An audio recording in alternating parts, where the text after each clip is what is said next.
Hello, and welcome back once again to Belmont Bunch. Today, the playoff beard is still intact. I've been looking for every possible excuse to cut it, and then my hand just keeps going, they're winning though. So the Islanders win this game 3-1 in game 3 of their second round series against the Philadelphia Flyers. And let's get right into it.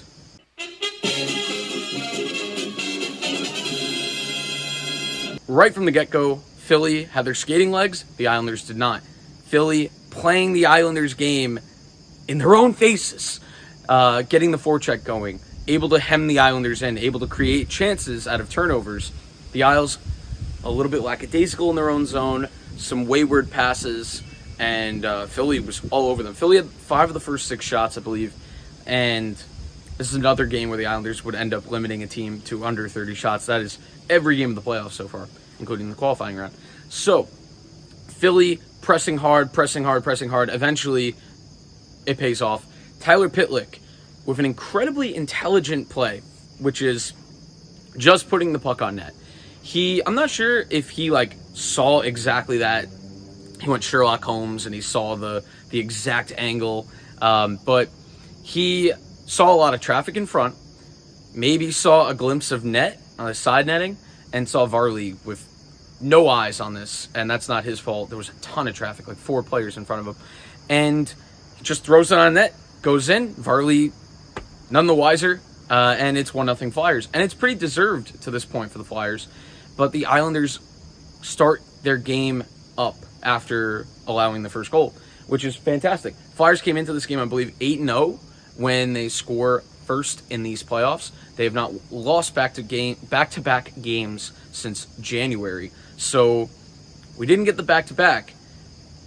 We can do that tonight as I'm filming this the next day. But the Isles started playing their game. That's where I was. The Isles started doing what Philly was doing.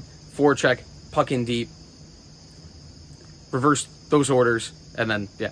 But they were getting the puck in deep. They were getting to their game. They started creating some chances. Josh Bailey had a play where I was screaming at him to shoot. Has the puck in the slot, but pretty intelligent play to slide it back to Brock, who's on the back post uncovered. And Brock, deja vu with Carter Hart. He has a lot of the net open. Carter Hart is going down. Carter Hart, flails up an arm, the glove hand, to just try to get any piece of it that he can. And he does again. He doesn't snag this one, but this one, he's able to pop over the net, and a huge chance goes missing. Brock needs to get his scoring touch back going. Brock is a guy that led us in goals this year with 25. Brock is a guy that has a great wrist shot, and we know that. But some rough going for him, rough goings in the playoffs for him. But yep, first period though, the shots I believe finished 10-9 Islanders after they added some shots after the period was over. So Isles, great pushback after the goal. Second period, they finally get rewarded for it. We get a goal through Matt Martin.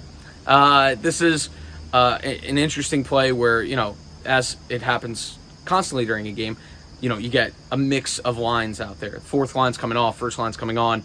Eberle plays it to the corner. Barzal gets in deep. Love seeing Barzal have a dedication to getting into the dirty places.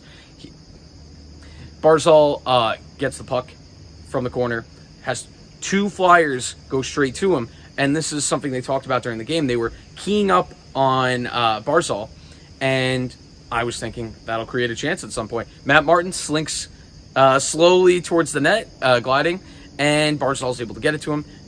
Martin just puts it on net. It squeezes through under the arm of Hart, just trickles over the line, and it's 1-1. New game. Isles playing with a ton of momentum. Isles, I think, had the first 8 shots of the second period, so they carried it over from the first period, and they looked invested, so that's great. I mean, that's a low bar in the playoffs, but listen, I've seen some bad Islander teams before. But, so the Isles would continue to go to work. In the dirty areas, we'd see Derek Brassard near the end of the period, inside of the last 30 seconds, grabs the puck over the blue line, is able to keep it in, throws it down, goes on the forecheck himself, gets it in deep, wins a puck battle, but with 3 Flyers just standing there, and he's able to get it out front to... Is that Leo Komarov? oh my God. And it's 2-1 off a Leo Komarov backhand in front. Very similar play in terms of just having a random wide open guy right in front of the net. And once again, it's a guy that you would be like, that guy scored. But Leo found the right place at the right time, just gets it on net, and it squeezes through. Carter Hart. I don't think Carter Hart had a great game, but I also don't think... I mean, I know how hard it is to be a goalie in the NHL, and he's made some really terrific saves off of Brock Nelson specifically. But he looks very much incredible. That's not the line. That's not how you're supposed to do that. He looks very much as advertised, I'll say. 21-year-old holding his nerve in net.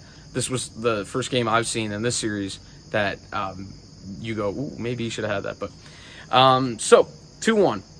That was with 5 seconds left in the second. Huge for their confidence, the Isles. Isles in the series basically have only been outplayed for like 2 periods out of 7, I think we've played now with the overtime, even though that was only like 3 minutes. So the Isles, oh man, they're playing well. It's really exciting to watch. Third period. Lockdown mode. A lot of it was simple. When you're up, you feel comfortable as an Islander fan, which is great. That's the best mark you could give to coaching, is to say, I'm confident in this team to finish this off, and salt it away. But the Isles would get in deep. They draw some penalties. This series has been extremely clean, and I really like that. Capitals, I'm looking at you. And both teams really struggle on the power play, so it's kind of funny because, like, you're almost like, oh, kind of like the Capital series. If they're not going to make you pay, you may as well commit a penalty. But these teams are not taking lazy penalties. They're not taking those tripping, hooking, where you get beat and you just got to do whatever, including the Islanders. We had a couple of those off of screwed up power plays.